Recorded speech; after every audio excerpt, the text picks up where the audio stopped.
Sveiki, čia vėl aš, Romas, UAB Valtinė. Už nugaros pas mane Brema 435. Atrodo, valtelė jau parodyta, pakalbėta ne vieną kartą, bet šitas modelis toks vykęs, kad niekad nebus per daug. Tiksliau, visada norisi dar papildomai kažką pasakyti ir apie jį pakalbėti. Jo labiau, kad šitas modelis vėl šiek tiek yra įdomesnis negu dažniausiai įprastai mūsų parduodami ir komplektuojami. Tai šokam į vidų ir pasikalbėsim dar šiek tiek apie taip, kaip mes ją įrengėm, kas joje padaryta. Valties svoris yra apie 270 kg, aišku, mes čia dadėjom papildomų visokių elementų, tai 300 kg bus drąsiai. Valtis plaukia 25 arklio galiomis, visiškai padoriai ir normaliai. O įdomumas tame, kad mes vėlgi pastatėme konsolę, ko gamintojas nesiteikė daryti. Sako, mes dedam tik į didesnės valtis. Nu, okei, dėkite didesnės, mes galim įdėti ir į šitą. Ir vėlgi įdėjom aeratorių. Valtelė, kuri iš prigimties neturi aeratorius, dabar jinai apturėjo. Mūsų meistriukai ją sumontavo taip, kad jinai būtų tinkama žvejybai, netgi vežantis šviežią žuvį. Dabar įlipsiu į vidų. Gal netgi šitomis kopėtėlėmis. Šiaip nedažnai aš matau ant valčių uždėtas kopėtėlės, o be reikalo.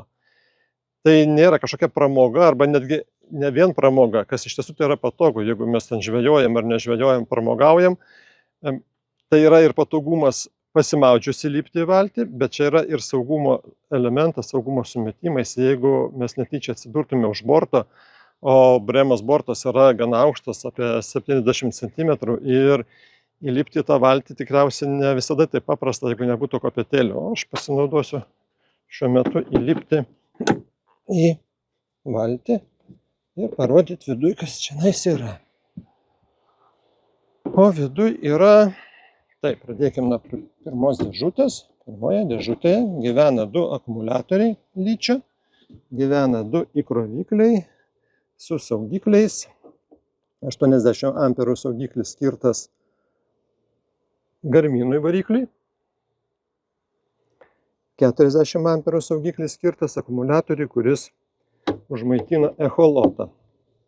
Čia mes vėl turime įdėtą laivinę rozetę, tam, kad mes galėtume atvažiavę namo vieno kabelio pajungimu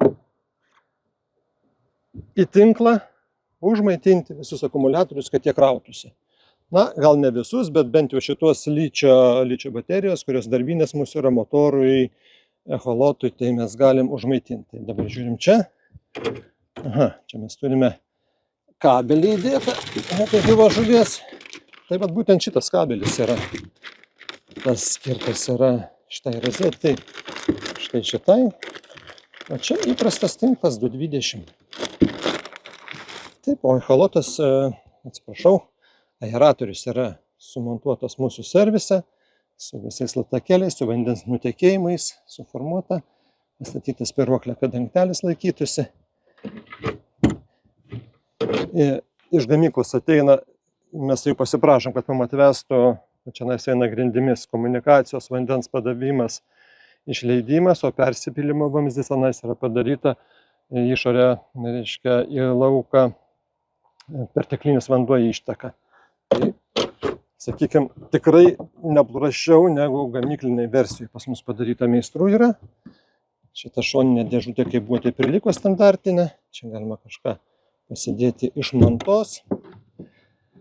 Pagal užsakovo pageidavimą čia įdėti nerūdijančio plieno tokia kotams pasistatyti. Perplaukimai, čiuk, susistatėm kotelius, kad jie kažkur nesivaliotų. Taip, čia šita ilgoji dėžutė skirta įsidėti meškerykočiams.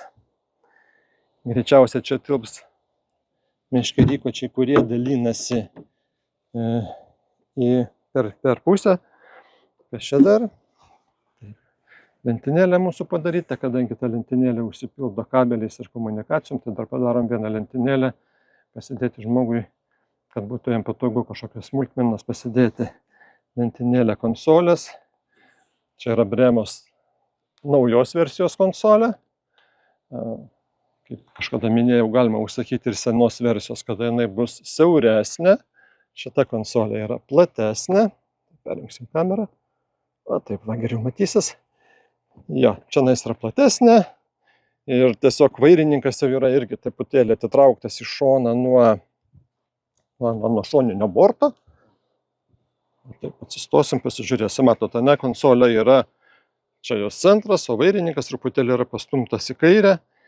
Ir tai vėlgi yra toks gana teigiamas dalykas, kadangi nekartą pakalbėta yra ne tik mūsų, bet ir kitų žvejų, kada esi žvejyboje vienas ir tau yra poreikis.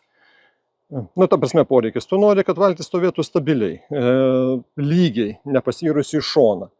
Tai to visai išvengt gal ir neįmanoma yra, bet stengtis to pasiekti reikia. O stengtis to pasiekti reikia, tai mes atitrauksim kėdę.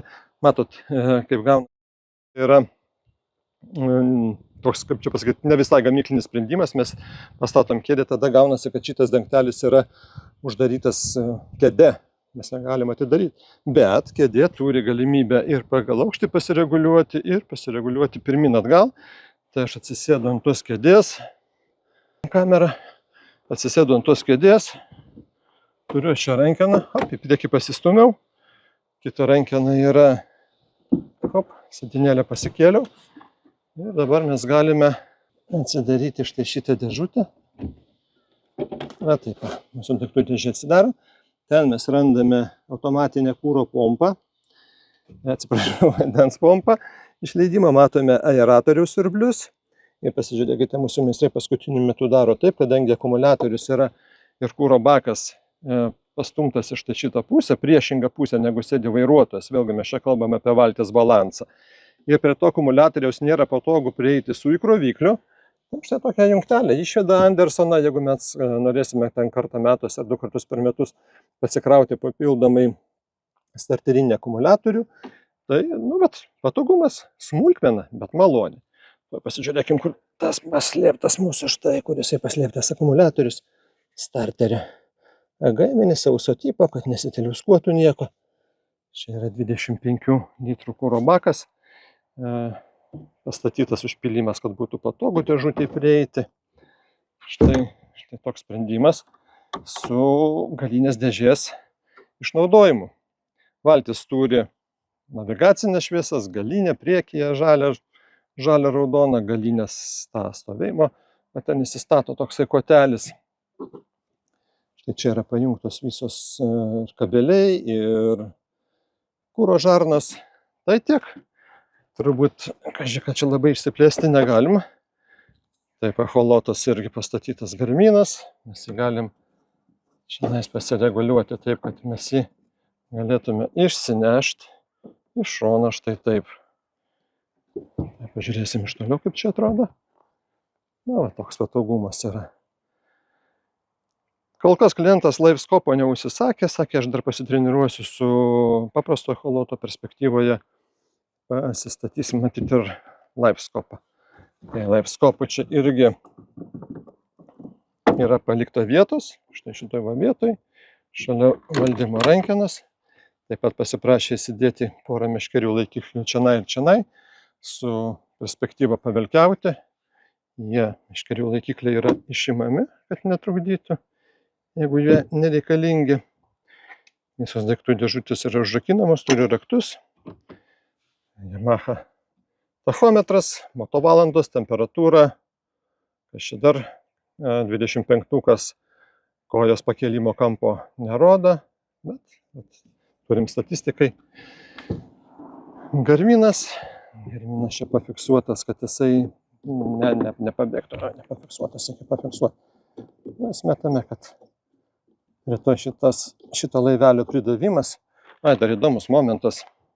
Tuoj lipu iš valties, pasižiūrėsim, kokį sudarėm sprendimą su gerve. O su gerve sprendimas štai toks.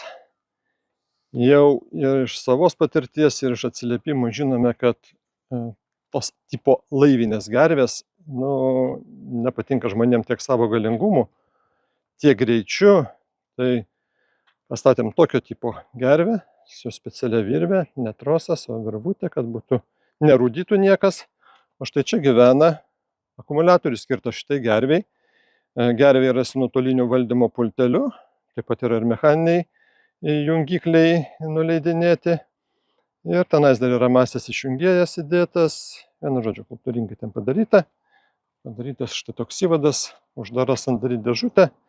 Čia su tarpinė. Priekaba pakomplektuota atitinkamai, uždėtos aikštelės, kad per ėmą būtų galima eiti. Brentexas 500B šitai valčiai tinka puikiai. Dirželiai susitraukiantis. Štai toks komplektas. Kompaktiškas, galintis plaukti su 25 arklio galiomis. Tai iki naujų pakalbėjimų apie laivus. Pasižiūrėkite mūsų ten kokias Facebook'o paskyras.